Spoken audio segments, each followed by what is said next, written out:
सालों की है। जब मैं कॉलेज का स्टूडेंट था, अपने कॉलेज की ओर से हम सभी कैंप के लिए एक जंगल में गए थे। हल्की ठंड थी, अतः रात में हम सब ने पूरी रात कैंप फायर के साथ डांस करने, गाने आदि का प्रोग्राम तय किया। मुझे और सभी साथियों को कैंप फायर के लिए लकड़ियां इकट्ठी करने का भार सौंपा गया। मैं निकला तो सबके साथ ही, लेकिन जंगल के प्राकृतिक सौंदर्य में भटकता हुआ अकेले बहुत दूर कहीं निकल गया। अचानक आसमान बादलों से भर गया और गरज के साथ बारिश होने लगी।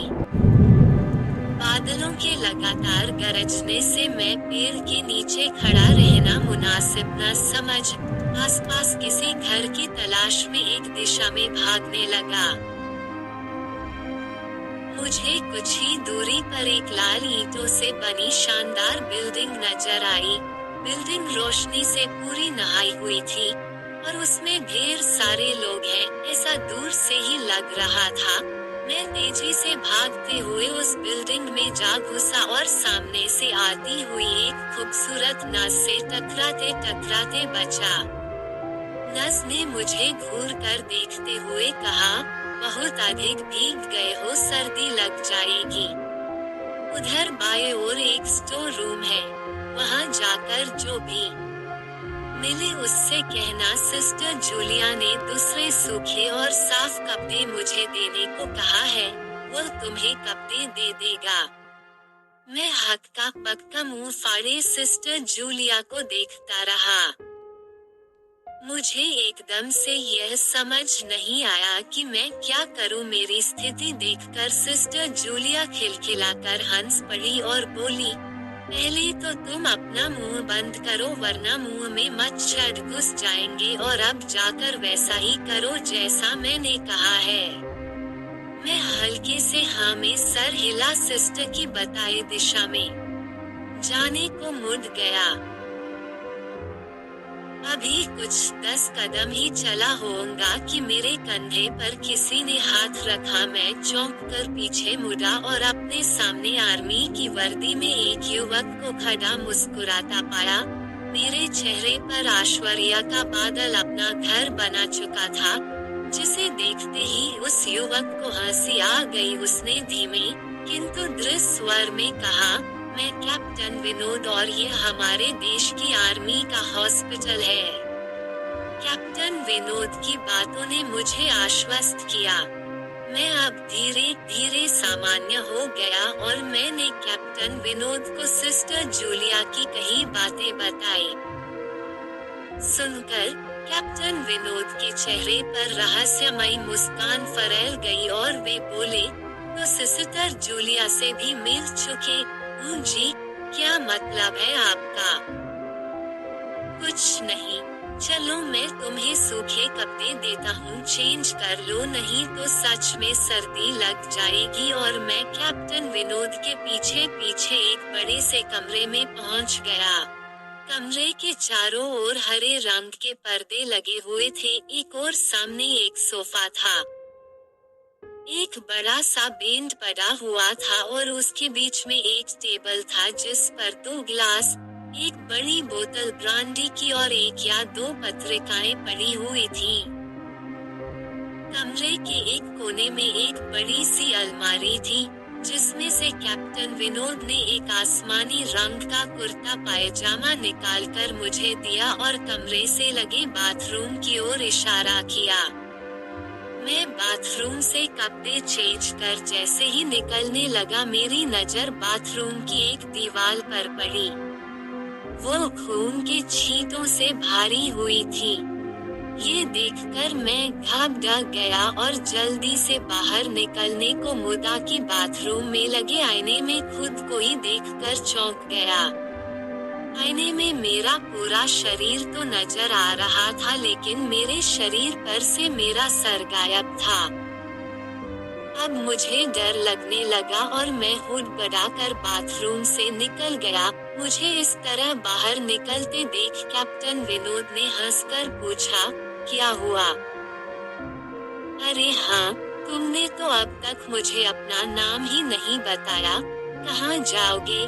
बाहर बहुत तेज बारिश हो रही है, लेकिन तुम जाना क्यों चाहने लगे अचानक, यह मैं समझ नहीं पा रहा हूँ। कैप्टन विनोद, आपकी बाथरूम की एक दीवार पूरी खून के छींटों से भरी हुई है और आपके बाथरूम में लगा आईना भी कुछ अजीब सा है।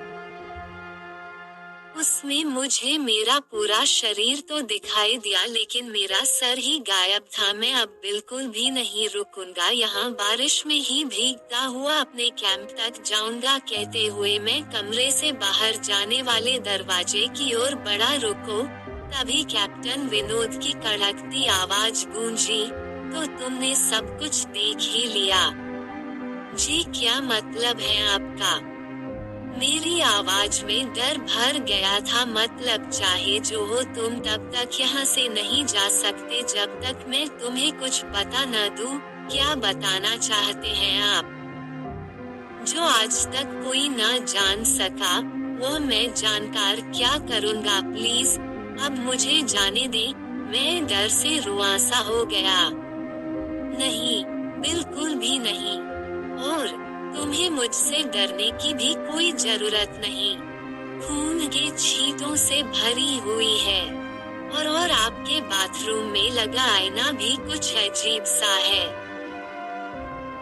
उसमें मुझे मेरा पूरा शरीर तो दिखाई दिया, लेकिन मेरा सर ही गायब था। मैं अब बिल्कुल भी नहीं रुकूंगा, यहाँ बारिश में ही भीगता हुआ अपने कैंप तक जाऊंगा। कहते हुए मैं कमरे से बाहर जाने वाले दरवाजे की ओर बढ़ा।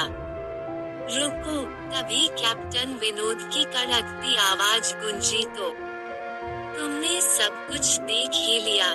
जी, क्या मतलब है आपका? मेरी आवाज में डर भर गया था। मतलब चाहे जो हो, तुम तब तक यहाँ से नहीं जा सकते जब तक मैं तुम्हें कुछ बता न दूं। काका, क्या बताना चाहते हैं आप? जो आज तक कोई न जान सका, जो आज तक कोई न जान सका, वह मैं जानकर क्या करूँगा? प्लीज अब मुझे जाने दे। मैं डर से रुआंसा हो गया। नहीं, बिल्कुल भी नहीं, और तुम्हें मुझसे डरने की भी कोई जरूरत नहीं है। सैनिक सबकी रक्षा के लिए होते हैं।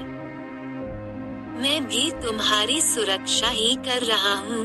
कैप्टन विनोद के स्वर में कोमलता थी। आओ मेरे साथ इस सोफे पर बैठ जाओ, मैं तुम्हें एक कहानी सुनाता हूँ। कहानी खत्म होते ही मैं तुम्हें तुम्हारे कैंप तक जीप से छोड़ आऊंगा। वैसे भी तुम अपने साथियों से काफी आगे निकल आए हो, वहाँ तक तुम अब चलते हुए शायद पहुँच न पाओ। कैप्टन विनोद के स्वर में जाने कैसी आश्वस्ति थी। मैं जाकर उनके बगल में बैठ गया। कैप्टन विनोद ने कहना शुरू किया, दुश्मनों ने धोखे से हमारे अस्पताल को अपना निशाना बनाया। दुश्मन देश के 2 सैनिक हमारे सैनिक के वेश में एक हमारे ही घायल सैनिक को लेकर आए। वह घायल था और हमारे देश की सेना ने उसे बहुत ढूंढा, लेकिन नहीं मिला था। शायद साजिश के तहत उसे घायल होते ही घुसपैठियों ने कहीं छुपा दिया था। अचानक अपने खोए सैनिक को अपने हॉस्पिटल में पा सभी खुश हो गए और बिना अधिक पड़ताल किए हॉस्पिटल के गेस्ट रूम में घायल को लेकर आने वाले छद्मवेशधारियों को ठहरने की इजाजत दे दी गई। अभी उस सैनिक का इलाज चल ही रहा था कि जोरों का ब्लास्ट हुआ और पूरा हॉस्पिटल एक पल में खंडहर में तब्दील हो गया। लेकिन हॉस्पिटल तो अपनी शानदार स्थिति में खड़ा है। मेरी बातों को अनसुना कर कैप्टन विनोद ने अपनी बात जारी रखी। कोई नहीं बचा उस ब्लास्ट में। दीवार पर पड़े खून के छींटे भी उसी ब्लास्ट में मारे गए हॉस्पिटल के कर्मचारियों के हैं। हाँ, पर यह हॉस्पिटल तो मुझे खंडहर नहीं दिखता।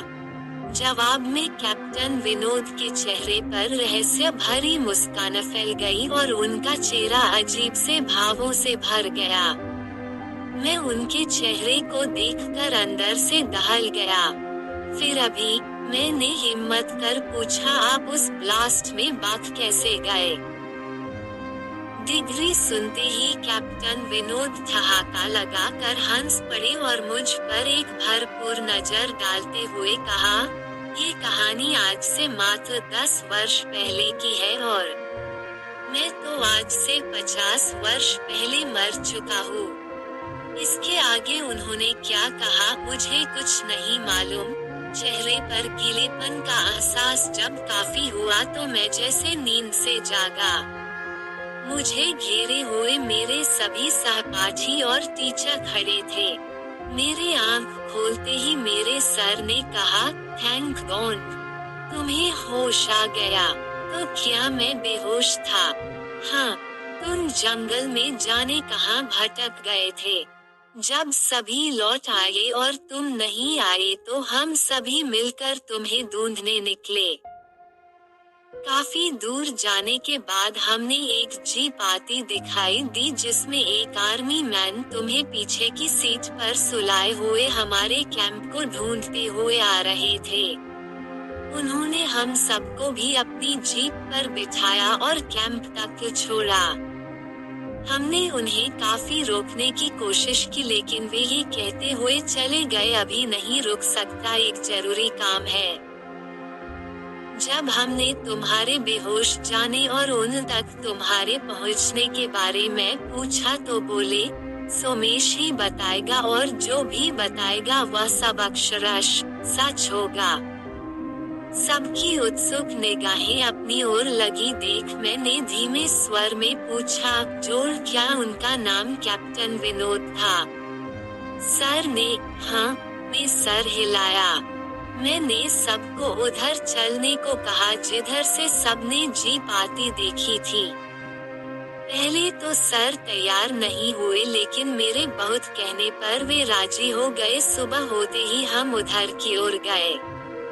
मैं उस जगह पर पहुंचकर गहरे आश्चर्य में डूब गया। वहां एक अध जला खंडहर था जिसके एक टूटे पत्थर पर लिखा था, आर्मी हॉस्पिटल।